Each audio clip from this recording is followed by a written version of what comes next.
சாத்தான்குளம் தந்தை மகன் கொலை வழக்கில் குற்றம் சாட்டப்பட்ட 9 காவலர்களும் குற்றவாளிகள் என்று நீதிமன்றம் தீர்ப்பளிக்கப்பட்ட நிலையில் அவர்கள் நீதிமன்றத்தில் ஆஜர்படுத்தப்பட்டுள்ளனர்.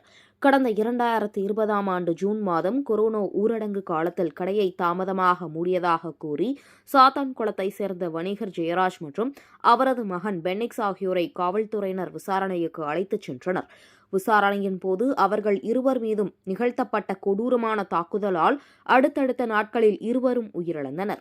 இந்த சம்பவம் தமிழகம் மட்டுமின்றி இந்தியா முழுவதும் பெரும் அதிர்வலைகளை ஏற்படுத்தியுள்ளது.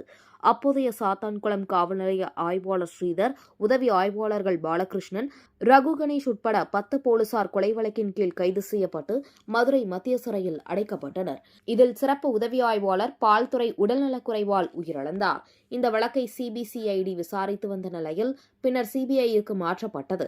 இதனை அடுத்து முதல் கட்டமாக 2207 பக்கங்கள் கொண்ட குற்றப்பத்திரிகையும், இரண்டாம் கட்டமாக 400 பக்கங்கள் கொண்ட கூடுதல் குற்றப்பத்திரிகையும் தாக்கல் செய்யப்பட்டன. இதில் 100க்கும் மேற்பட்ட சாட்சிகள் சேகரிக்கப்பட்டிருந்தன.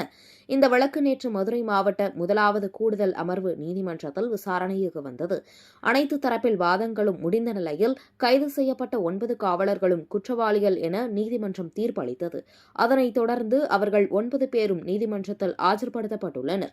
மேலும் வரும் மார்ச் 30ஆம் தேதி தண்டனை விவரம் அறிவிக்கப்படும் என்று நீதிமன்றம் தெரிவித்துள்ளது.